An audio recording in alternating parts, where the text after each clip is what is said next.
Hello guys, welcome back to my channel. So in this video we are going to study about vancomycin. So what is vancomycin? Vancomycin is an antibiotic which is actually not a beta-lactam antibiotic. Vancomycin actually acts on the peptidoglycan layer only, but it is not a beta-lactam antibiotic. So first of all we will know what is the mechanism of action of vancomycin. As you can see over here, this is a picture of a peptidoglycan layer. The peptidoglycan layer is composed of N-acetylmuramic acid and N-acetylglycine, and to N-acetylmuramic acid a pentapeptide chain is attached. What do we mean by pentapeptide chain? That there are 5 amino acids attached to it, and to the third amino acid there are 5 glycines attached to it, so hence it is known as pentaglycine. Now like this molecule, there is another molecule present over here, and these two molecules are connected by a transpeptide bond which is connected to from the fifth glycine to the fourth amino acid. And what are the fourth and fifth amino acid in peptidoglycan layer? They are D-alanine and D-alanine. So another important thing, what actually makes the peptidoglycan layer is that the fifth amino acid or the fifth D-alanine is actually cleaved. The cleavage of the terminal D-alanine, the fifth amino acid, is cleaved from this molecule complexes. And why it is important to cleave the fifth amino acid? Because the cleavage of the fifth amino acid makes the cell wall rigid, and this is the place where vancomycin works. What does vancomycin do? Vancomycin binds to the fourth and fifth amino acid DLA point, and it doesn't allow the fifth amino acid to get cleaved down, and hence the cell wall is less stable and less rigid, which ultimately causes the cell wall to break, and hence it is a bactericidal drug. So what is the difference between vancomycin and penicillin? Penicillin actually acts on this particular bond, which is a transpeptide bond, and it is made by the transpeptidase enzyme, and it is inhibited by the beta-lactam antibiotics such as penicillin, monobactams, etc.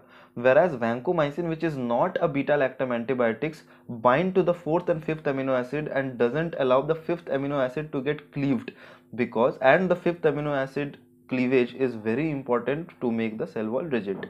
So if the cell wall is not rigid, then what will happen? The cell wall will disintegrate or break, and the cell will be broken down. Hence vancomycin has a bactericidal action against most bacteria, but of course there is an exception to this. The exception is C. difficile. For C. difficile, vancomycin is not bactericidal, it is bacteriostatic. It is very important thing you have to remember. Also, another important point written over here, that vancomycin is not susceptible to beta-lactamases. Beta-lactamases are the enzymes which actually break the beta-lactam antibiotics. So will it be susceptible to beta-lactamases? Of course not, because vancomycin is not a beta-lactam antibiotic itself. That's why vancomycin will not be susceptible to beta-lactamases. Now coming to the use of vancomycin. What are the use of vancomycin? Always remember that vancomycin is used for gram-positive organisms only. A very important thing that I want to tell you so that you can relate things is that vancomycin, as you can see over here, is used only for gram-positive organisms, and monobactams, if you have read my if you have seen my other video of monobactams, then you have seen that monobactams is used only for gram negative organisms. So always remember this, that vancomycin is used for gram positive organisms only, and monobactams is used for gram negative organisms only. So this is the use of vancomycin, gram positive bugs only. And moreover, serious MDR organisms like methicillin resistant Staphylococcus aureus, Staph epidermidis, Enterococcus species, and C. difficile. Again, there is an exception for C. difficile, just like here. C. difficile was bacteriostatic. Here is another exception for C. difficile, that in all these conditions, MRSA, Staphylococcus epidermidis, and Enterococcus species, the meropenem is given IV, but in case of C. difficile, meropenem is given in oral dose. So it is very important that you remember this. So now coming to the adverse effects. Adverse effects can be remembered by the mnemonic of not red. Not red. N for nephrotoxic, O for ototoxic, T for thrombophlebitis, and red for red man syndrome. And how will you prevent red man syndrome? By the way, what do you mean by thrombophlebitis? Thrombophlebitis is inflammation of veins. Thrombophlebitis is inflammation of veins. So what is red man syndrome? Red man syndrome is that when you sometimes when you give vancomycin to a patient, the patient suddenly develops red rashes all over his body. This is called red man syndrome. And what will you do to prevent red man syndrome? First of all, you can slow down the IV infusion rate, and secondly, you can give antihistaminic drugs to him or her.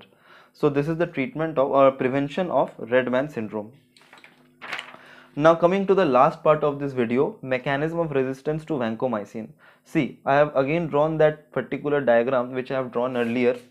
This particular diagram I have repeated over here. The mechanism of resistance to vancomycin is very interesting. What the organism do is that they know that vancomycin actually target the 4th and 5th amino acid and bind to it. So the organism does that, it converts the D-alanine bond, it converts from D-alanine to D-alanine D-lactate. So vancomycin won't be able to identify this, and ultimately it will provide resistance to the organism from vancomycin. And which particular bacteria does the resistance to vancomycin develop? The answer is Enterococcus. You have to remember this. So this is the mechanism of resistance to vancomycin, amino acid modification from D-alanine to D-alanine D-lactate. So that's it guys for vancomycin. If you like this video, then please give a like and share and subscribe. Thank you.